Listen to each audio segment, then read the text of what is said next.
Assalamualaikum warahmatullahi wabarakatuh. Pemirsa Sultan TV, senang sekali kita kembali berjumpa dengan Anda dalam Berita Sultan di edisi Rabu 10 Mei 2023. Kita akan membahas tema yang baru saja dirilis oleh Badan Pusat Statistik Provinsi Banten terkait dengan pengangguran terbuka Banten tertinggi nasional. Berita selengkapnya.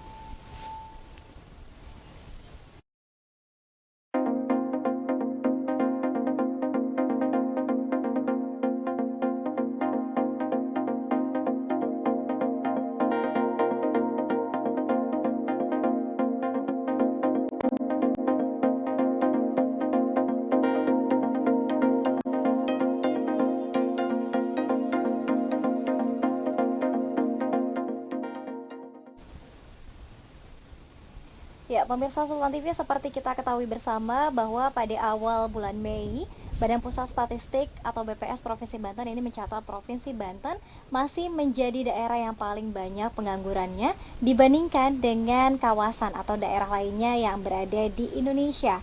Berdasarkan data BPS, tingkat pengangguran terbuka atau TPT di Banten ini sebanyak 486,35 ribu atau 7,97%. Meski demikian, angka tersebut yakni berkurang jika dibandingkan dengan tahun sebelumnya, namun TPT Banten masih tertinggi senasional. Apakah TPT ini juga masih berkaitan dengan pasca pandemi COVID-19? Ya, memang kita ketahui bersama juga bahwa banyak perusahaan dan juga industri di Provinsi Banten harus terpaksa memutus hubungan kerja. Senang sekali pemirsa, di studio Sultan TV telah hadir narasumber kita, Bapak Insinyur Indra Warma selaku fungsional statistisi ahli media BPS Provinsi Banten. Assalamualaikum, selamat siang Pak. Waalaikumsalam, siang. Sehat ya. hari ini? Alhamdulillah sehat. Baik. Ini masih lebaranan ya Pak ya? Ya. Maaf lahir dan batin. Sama-sama, lebaran semuanya. Baik, Bapak mudik sempat? Iya, saya dekat aja di Bandung. Di Bandung. Oke, baik.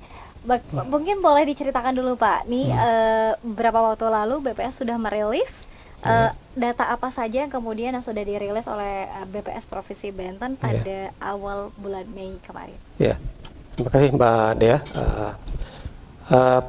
Pada tanggal 5 Mei kemarin BPS merilis hasil survei yang dilakukan gitu ya. Ini rilis ini secara periodik Mbak Dea ya, tiap bulan. Namun demikian yang angka pengangguran ini kita rilis 2 kali selama setahun gitu ya. Kalau yang tiap bulan itu biasanya kita rilis angka inflasi gitu ya, nilai tukar petani. Tapi untuk angka pengangguran termasuk juga pertumbuhan ekonomi gitu ya, tanggal 5 kemarin kita rilis gitu ya. Dan ini hasil pelaksanaan survei Angkatan Kerja Nasional yang dilaksanakan secara serentak seluruh Indonesia ya pada bulan Februari 2023 ini, dan setelah diolah baru dapat dirilis tanggal 5 kemarin gitu. Oke, baik. Ada angka terbuka pengangguran terbuka ya yang dirilis. Kemudian tadi juga ada angka pertumbuhan ekonomi ada yang dirilis juga pada bulan awal bulan Mei 2023 ini. Nah, kalau dibandingkan dengan bulan yang sama pada tahun kemarin ya Pak, 2022, sebetulnya tadi disebutkan oleh BPS bahwa angkanya sebetulnya menurun. Ya. Seberapa banyak? Mbak Ade ya, secara angka memang angka pengangguran kita atau tingkat pengangguran terbuka Provinsi Banten ini masih tertinggi ya, 7,97. Tapi pada intinya itu ada 4 provinsi Mbak Ade yang masih di angka 7 itu ya. Jadi Kepri 7,61 gitu ya, DKI 7,57, kemudian Jawa Barat 7,89 dan Banten 7,97. Jadi sebenarnya 4 provinsi ini yang saling berganti saja ya, artinya ranking 1, ranking 2 gitu ya. Jadi secara angka 4 daerah itu kalau boleh kita lihat itu daerah tujuan pencari kerja gitu ya. Di kita ya ada yang lapangan kerja terbuka dengan banyak industri, lalu perdagang sebagainya, DKI, Jawa Barat ya, termasuk Batam dan Kepri-nya gitu ya. Jadi selalu 4 provinsi itu yang angkanya pada 7, gitu ya.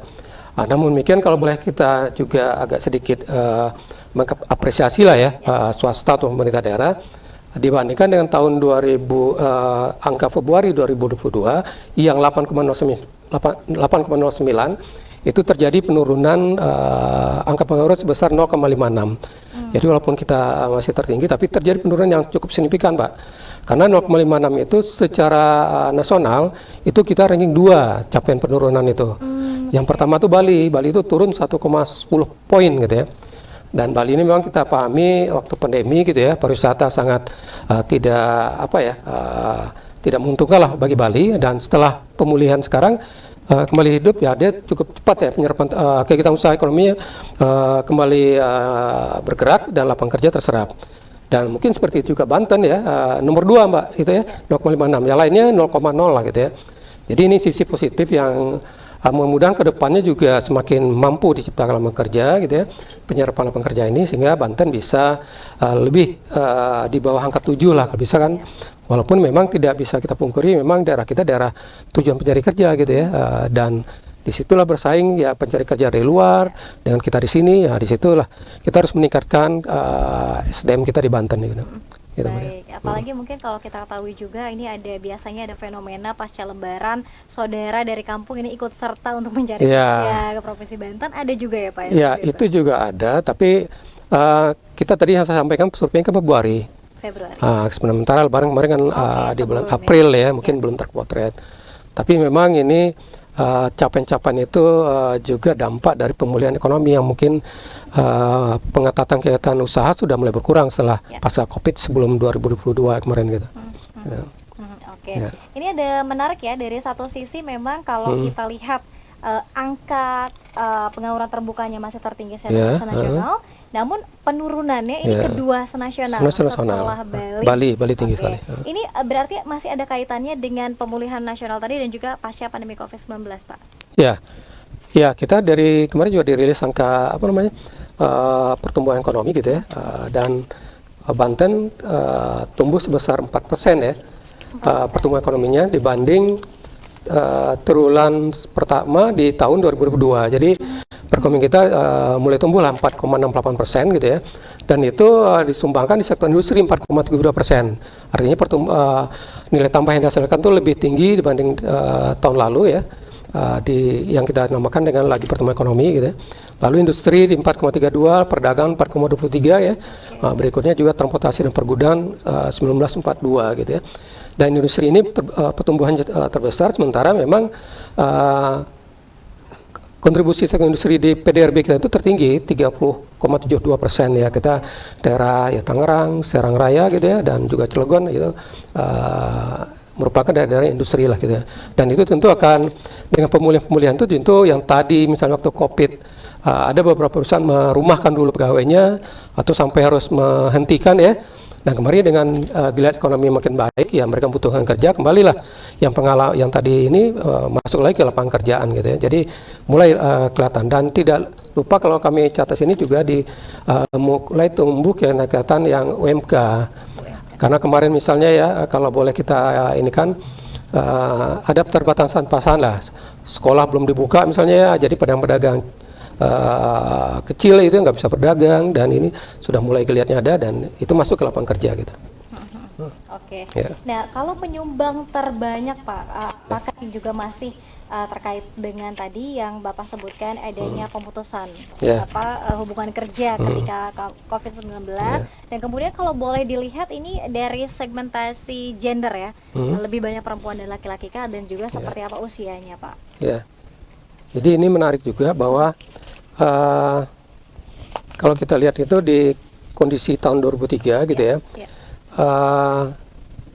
penurunan pengangguran ini terbanyak dari laki-laki gitu ya, penurunan kemiskinan ya.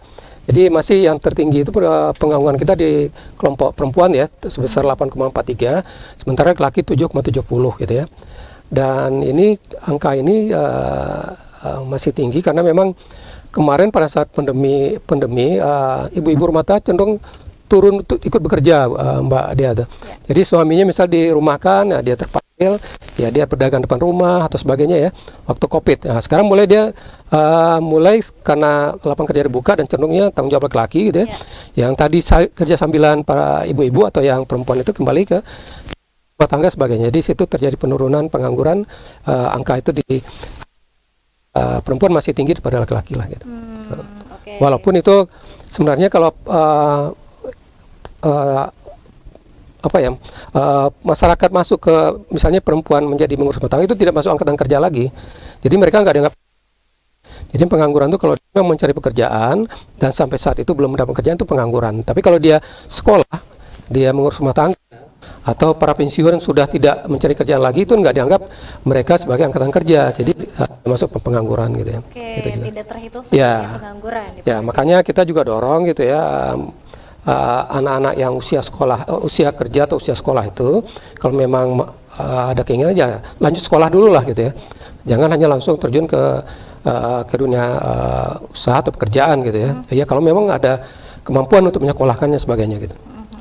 Oke, baik. Ini Ya. cukup menarik ya. Di tengah mungkin kalau teman-teman media nih biasanya mengorek-orek soal industrinya kan di Banten banyak nih Pak. Ya, ya. Ada sekitar lebih dari 14.000 katanya yang kemudian juga tumbuh di Provinsi Banten, tapi angka penganggurannya masih cukup Ya. tinggi. Nah, apakah kemudian ini penganggurannya juga tadi sudah sempat disinggung oleh Pak Indra bahwa ini juga ada sumbangan dari para pendatang ya Pak? Ya, ya itu tadi Pak, Mbak Dea ya. Jadi kita industri kita cukup baik gitu ya. Artinya penyerapan lapangan kerja di industri itu hampir 20,99%. Oke.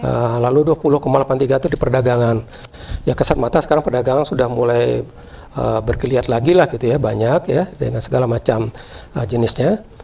Kemudian di sektor pertanian juga kita masih 13,80%. Cukup besar ya Pak? Ya, dan artinya mungkin agak beda ya kalau menurut saya itu di Banten ini, artinya kita sektor pertanian juga masih banyak, kontribusi 13%. Tapi karena ada godaan sektor industri gitu ya, jadi anak-anak muda kita itu lebih tarik ke yang formal itu ya, industri. Padahal pada saat dia tidak mendapat pekerjaan di industri, dia bisa terjun ke pertanian gitu. Nah, ini juga yang harus menjadi tanggung jawab kita dalam rangka mengurangi pengangguran itu. Kalau memang dia di pedesaan misalnya ya bisalah coba tarik untuk berusaha di sektor pertanian juga di kondisi kita memungkinkan gitu. Jadi kebanyakan kalau kita dan Serang yang masih juga tinggi penganggurannya harusnya bisa diarahkan juga ke sektor pertanian ya. Di samping juga kalau udah mampu gitu ya, baik pendidikan, keterampilan ini bisa masuk ke sektor yang formal, ke industri tadi gitu ya. Gitu. Oke, baik. Karena di Kabupaten Serang juga ini masih dikembangkan, sektor pertaniannya juga masih ada Masih ya Pak memungkinkan, ya. Masih sangat memungkinkan gitu. Ya. Berarti usia-usia produktif ini tidak hanya menyasar pada perusahaan tadi yang berada di Ya. Kabupaten Serang, tapi juga bisa ke Ya. pertanian. Pertanian. Ini ada hal yang menarik. Apakah kemudian BPS juga memotret teman-teman yang bekerja di industri kreatif, Pak? Atau seperti apa? Ini masuknya ke seperti apa nih? Apakah masuk ke pengangguran terbuka atau yang tidak bekerja di Ya. sektor formal? Jadi kita konsep bekerja itu sangat ya boleh sederhana, tapi itu bersandar internasional, Mbak. Dari ILO itu menekankan bahwa penduduk itu bekerja jika dia melakukan aktivitas, baik dia menerima pendapatan atau tidak, selama 1 jam berturut-turut gitu ya. Jadi itu dengan konsep itu kita di survei kita ke rumah tangga ya, kita tanyakan aktivitas dari anggota rumah tangganya. Itu ibu-ibu aja yang dagang online gitu ya, kalau dia serius menangani itu 1 jam saja udah masuk bekerja. Termasuk ya industri kreatif tadi ya. Dia apapun dia di periklanan ataupun di IT sebagainya, selama aktivitasnya itu berturut-turut 1 jam aja gitu, selama seminggu nih ya, itu udah masuk bekerja. Jadi beberapa teman-teman memang mempertanyakan apakah BPS ini sudah secara utuh menangkap, karena mereka bekerja sebentar tapi pendapatannya cukup besar kan. Nah, tapi udah di konsep definisi kita udah menangkap itu udah. Jadi termasuklah yang usaha-usaha artinya melalui medsos sebagainya itu bisa ketangkap, dia bekerja selama nanti konsepnya 1 jam berturut-turut gitu ya. Selama seminggu. Oke, berturut-turut dilakukan. Ya 1 jam aja misalnya ada di pedesaan ya, membantu orang tua ke sawah aja gitu. Mungkin nggak sampai seharian ya, dia menjelang dia sekolah atau apa ya, sejam atau apa dia ada masuk, dia nggak bekerja gitu. Atau membantu di warung gitu ya, ibunya gitu ya, lebih sejam ya udah masuk bekerja. Oke. Jadi udah Ini kita artinya penganggurannya betul-betul pengangguran begitu ya Pak? ya, Ini yang dipotret ya jadi intinya semua kita catat dan termasuk dalam konsep bekerja tidak bekerja tadi gitu. Oke. Lalu Pak, apakah BPS juga melihat mungkin kalau boleh memprediksi ya, dan juga mungkin hasil survei BPS yang mungkin dilakukan, sektor mana yang kemudian juga masih kuat untuk menopang perekonomian di Banten selama mungkin 1 tahun ke depan ini nih, 2023? Ya kita masih mengandalkan industri ya, karena memang industri kita tuh pada karya Mbak ya, Mbak Dea. Ini Komas dan lain-lain itu kan cukup banyak ya. Jadi itu sangat kita dorong, tapi juga beberapa industri kita kan juga di wilayah Cilegon misalnya itu padat modal yang memerlukan keterampilan lah ya, artinya keterampilan, dan ini menjadi PR kita bersama di dinas instansi ya, di mana kita meningkatkan kompetensi dari para calon pekerja kita nih. Dan alhamdulillah di tahun ini itu pengangguran SMK kemarin itu cukup tinggi di antara untuk pendidikan ya, SMK tinggi. Sekarang SMA yang banyak ini, yang di antara banyak penganggurannya latar pendidikan SMA yang tertinggi ya. Sekarang SMK udah mulai, artinya SMK itu udah mulai bisa ya link and match ya dengan dunia usaha gitu. Artinya mungkin program magang dan sebagainya gitu ya. Yang SMA ini ya tentu mereka sebenarnya diarahkan mereka untuk melanjutkan pendidikan sebenarnya. Belum terjun ke lapangan usaha. Tapi kalau memang tidak mungkin kan untuk kuliah, sekolah, ya itu tugas kita bersama untuk memberi keterampilan gitu. Saya kira di tiap kabupaten kota ada balai-balai pelatihan ya, karena ada BLK sebagainya. Itu tujuannya demikian, khusus-khusus ya untuk. Jadi akan kalau mereka ini siap untuk bisa diterima di dunia usaha lah gitu. Oke, ada skill-skill yang bisa dilakukan ya Pak. Iya. Mungkin menjahit, dan sekarang juga mungkin kita juga sedang gencar UMKM, juga seperti itu untuk menumbuhkan ekonomi ya Pak ya. Baik, Pak Indra, ini ada yang tanya dari pemirsa Sultan TV lalu melalui live chat kita. Ini ada yang tanya, dari 8 kabupaten kota Pak, mana katanya penganggurannya yang paling banyak? Apakah kota Serang atau seperti apa? Jadi di bulan Februari ini kita mendata survei angkatan kerja ini kan 2 kali ya, di bulan Februari dan bulan Agustus. Bulan Februari ini memang dirancang gitu, karena survei kan sampel ya, sampelnya nggak banyak, 3.000-an gitu ya. Hanya secara statistik ilmuwan itu bisa mengestimasi angka provinsi saja, gitu ya. Tapi nanti Agustus kita sampelnya cukup banyak, itu nanti kita akan rilis juga angka per kabupaten kota gitu ya. Dan dari tahun lalu memang angka tertinggi itu di Kabupaten Serang gitu ya, pengangguran itu ya. Jadi tahun ini yang rilis kita yang kelima itu hanya angka provinsi saja yang bisa disampaikan gitu. Secara umum saja ya? Secara umum ya, angka provinsi. Angka provinsi saja.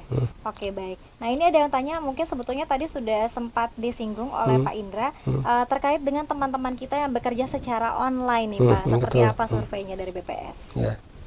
Ya makanya kembali pada saat petugas kita survei ke rumah tangga itu ditanyakan aktivitas semua anggota rumah tangga yang berumur 10 tahun ke atas gitu ya. Nah, jadi mulai kita pertama di data itu kan siapa kepala rumah tangga, istrinya siapa, siapa lagi yang tinggal di rumah itu gitu ya. Nah, satu-satu ditanya, ada yang ditanyakan, oh ini sekolah gitu ya. Oh ini dia tidak sekolah. Kalau tidak sekolah misalnya aktivitasnya apa, bekerja. Termasuk nanti kalau dikatakan bahwa kita termasuk juga gini, kadang-kadang masyarakat yang bekerja online itu dianggap tidak bekerja, atau yang ngojek juga kadang nggak dianggap bekerja, membantu di sana nggak bekerja. Tapi kita harus pintar menggali ya, probing pertanyaan itu, titik-titik kritis itu harus kita tanyakan. Sampai ditanyakan, adakah Bu anak Ibu yang berusaha lah gitu Bu ya, mencari pendapatan dengan berdagang online atau apa sebagainya gitu ya. Itu ditanyakan, nanti akan mengalir jawabannya. Misalnya ada sih anak saya, cuma dia sesekali saja, nggak sampai ini iseng itu apa gitu. Sampai kita gali kalau dia konsepnya nanti sudah melakukan aktivitas. Jadi aktivitasnya nggak boleh online itu, dalam artian tidak harus megang HP terus, tapi pada saat dia menyisihkan waktu standby menunggu order ataupun dia ini itu dan bekerja lebih 1 jam dianggap bekerja gitu. Jadi itu tercover ada dan dia kita masukkan kepada kegiatan perdagangan misalnya online atau sektor-sektor lain lah gitu misalnya. Oke, baik. Baik Pak, ini masih ada pertanyaan dari pemirsa Pak, ini terkait dengan tadi angka pertumbuhan ekonomi di Banten 4% tadi Bapak sebutkan. Bagaimana jika dibandingkan dengan angka nasional, dan juga kemarin juga sempat ada rilis soal inflasi di Provinsi Banten, apakah ini juga berkaitan Pak? Ya artinya semuanya berkaitan ini Mbak Dea ya, artinya jika inflasi cukup tinggi gitu ya, daya beli masyarakat juga terpengaruh gitu ya. Kemudian juga biasanya inflasi ini juga harga bahan baku untuk industri atau lain juga naik ya, berdampak terhadap aktivitas di perusahaan. Jadi inflasi ini tidak pengaruh aja terhadap masyarakat, tapi juga kalangan dunia usaha gitu, karena dia juga belanja ya, belanja bahan baku sebagainya aja. Jadi makanya pemerintah sangat intens ini mengendalikan inflasi ya, emang khususnya untuk mengendalikan daya beli masyarakat, ya, sampai masyarakat pengeluarannya terbatas ya, apalagi kalangan buruh sebagainya biasa tetap ya itu, sementara kalau harga naik pendapatan tetap, dia akan mengurangi konsumsinya atau sama sekali mungkin nanti akan nggak mencukupi untuk itu gitu ya. Jadi memang didorong ya. Pertumbuhan ekonomi juga demikian, dengan pertumbuhan ekonomi yang membaik akan tercipta lapangan kerja.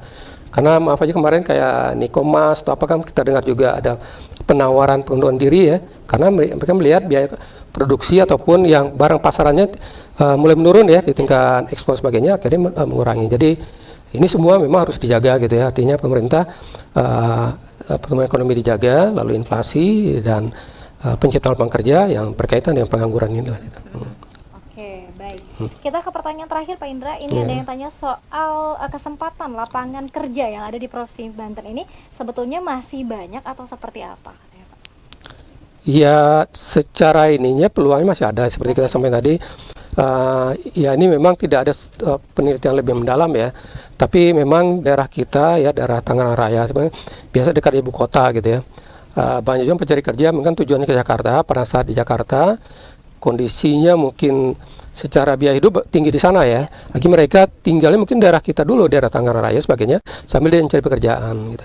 Jadi secara migrasi pencari kerja itu cukup tinggi, dan umumnya mereka yang berani mencari kerja keluar kota orang-orang yang siap kan, baik siap dari sisi kompetensinya gitu ya, mungkin juga ya modal untuk dia bertahan dulu gitu ya. Disitulah nanti akan berhadapan dengan pencari kerja dari daerah kita yang di Banten gitu ya. Disitulah memang secara ininya yang menjadi PR kita ya, dari baik dari dunia pendidikan, dari pelatihan kerja gitu ya, dan juga bagi pencari kerja sendiri untuk bisa bersaing gitu ya. Ya kadang-kadang rumornya ada nih, kalah bersaing kita dengan pendatang ya. Ya seperti ya tadi yang sampai tadi, mereka jauh-jauh merantau itu pasti mereka siap kan ya, mempersiapkan diri dan sebagainya lah gitu ya. Kita nggak harusnya bisa juga meimbang itu gitu. Ya walaupun tidak mungkin juga ya pemerintah daerah membuat aturan misalnya harus yang diterima itu adalah orang setempat sebagai itu juga agak sulit dijalankan kan. Pilihannya kita harus bersaing gitu kan. Di samping nanti ya kita ciptalah pekerjaan yang memang diminati oleh pencari pekerja di wilayah kita di Banten lah gitu ya. Karena nggak mungkin juga yang di luar Banten itu misalnya ke pertanian nggak mungkin dia kan. Nah kita coba di sektor lain yang mungkin dia disesuaikan dengan kompetensi dari masing-masing pencari kerja itulah gitu. Baik, harus sesuai dengan kebutuhan yang diminta oleh Ya, industri. kemarin menarik juga Mbak Dea itu waktu PHK itu, tadi saya juga ditanya bahwa kok pengangguran masih ini ya. Jadi kalau kita dengar kemarin Pemkab Kabupaten Serang itu pada saat Nikomas merumahkan sebagainya, sebenarnya bukan dirumahkan, ditawarkan pensiun apa ya, resign lah ya. Dan itu mendapatkan pesangon kan. Nah, itu didata gitu, dikumpulkan lah ya, dijelaskan mereka harusnya jangan terlena dengan pesangon itu ya, tapi mereka diberi pelatihan lagi. Tentu diberi pelatihan karena mereka tadi di sektor industri sepatu yang pas mereka mandiri ya, mungkin mereka di pelatihan di kegiatan yang lain gitu. Dan itu dari angka-angka yang seperti ini mungkin cukup berhasil gitu. Artinya mereka tidak otomatis orang di PHK itu langsung tidak bekerja ya, mungkin dia langsung juga bekerja. Apalagi dia punya sedikit apa ya, pesangon itu bisa dikembangkan lagi gitu ya. Karena itu pilihan mereka harus siap ya, mungkin untuk bekerja lagi lah gitu. Baik, dan sekali lagi bahwa BPS sudah memotret tidak hanya pada sektor formal ya, namun juga tadi sektor-sektor informal seperti pekerjaan di industri kreatif juga ini sudah dipotret oleh BPS. Baik, terima kasih banyak Pak Indra sama-sama sudah bersama kita ya di siang mudah-mudahan hari ini. Semakin ini pengangguran kita makin tinggi, nggak lagi menjadi apa ya, top scorer gitu. Top skor terus. Tapi gini satu lagi bahwa kita juga harus mengapresiasi ya progres tahun ke tahun itu gitu. Memang kita masih tinggi, tapi kita dalam rangka usaha menurunkan itu gitu ya. Yang mudah nanti juga di bawah lagi. Amin. Baik, karena memang kalau kita lihat secara letak geografis tadi disebutkan bahwa Provinsi Banten juga ini menjadi masih daerah primadona para pencari kerja ya. Karena memang dekat dengan ibu kota DKI Jakarta dan juga lintas pulau juga bisa, ini Mas. Baik. Terima kasih banyak Pak Indra. Mungkin terakhir apa yang ingin disampaikan, mungkin kita juga berharap bahwa masyarakat dan pemirsa juga tidak gaduh karena melihat waduh pengangguran tertinggi ini seperti apa Pak? Silakan. Ya, benar Mbak Dea ya. Angka kita masih di 7% ya, masih tinggi gitu ya. Saya kira ini juga kalau boleh kita ini kan angka persentase 7%, tapi kalau absolutnya kita di bawah dari Jawa Timur, Jawa Barat gitu ya, karena penduduknya banyak kan. Kita 7% dari 14 juta. Kalau Jawa Barat itu penduduknya 30 juta. Jadi secara absolut jumlah penduduknya sebenarnya nggak sebesar itu, kita nggak terbawah. Tapi kan dipresentasikan dari jumlah penduduk ya kita masih besar. Dan ya kita dorong gitu ya, penciptaan lapangan kerja baik dilakukan oleh pemerintah daerah ataupun swasta gitu ya. Dan dari tahun ke tahun justru ya hal menarik, angkanya itu dibandingkan dengan kondisi Covid ya, angka kita udah di bawah Covid gitu ya. Artinya waktu tahun 2020 itu Covid, angka kita angkanya di bawah 0,01 dari angka Covid. Jadi udah kalau boleh kita katakan udah mulai pulih gitu ya. Beberapa provinsi masih di atas angka sebelum Covid gitu ya. Jadi tetap semangat, mudah-mudahan pemerintah dan juga ya masing-masing keluarga bisa meningkatkan potensinya, bisa penciptaan lapangan kerja ini lebih baik lagi di Banten ya. Amin. Baik, dan tidak hanya berorientasi pada sektor Informal, saja, benar, tapi informal. juga bisa melakukan industri kreatif tadi, Ya. kemudian juga pekerjaan-pekerjaan Ya. lain yang juga masih sesuai Ya, kalau dengan mungkin ke daerah. pertanian juga gitu. Pertanian juga Iya. masih bisa, dan juga ini masih menjadi penyumbang yang cukup Cukup besar besar. untuk ekonomi ya Pak Iya. ya. Oke. Terima kasih sekali lagi Bapak Insinyur Indra Warman, fungsional statistisi ahli media BPS Provinsi Banten. Sehat selalu Bapak, sukses selalu. Ya, Mbak Dea sama-sama. Makasih Mudah-mudahan banyak nanti nih. bisa datang lagi ke sini Insya Allah. untuk rilis yang lebih baik ya Pak ya. Oke, mudah-mudahan. Mudah-mudahan tidak jadi Ya. skor lagi. Oke, tidak jadi top skor lagi ya. Ya, amin. Baik, terima kasih pemirsa atas kebersamaan Anda. Tentunya nanti kita akan hadir lagi dalam Berita Sultan dengan tema-tema menarik lainnya. Akhir kata, saya Dea Lintamungi beserta seluruh kerabat kerja pamit undur diri. Terima kasih atas kebersamaan Anda. Wassalamualaikum warahmatullahi wabarakatuh. Waalaikumsalam warahmatullahi wabarakatuh.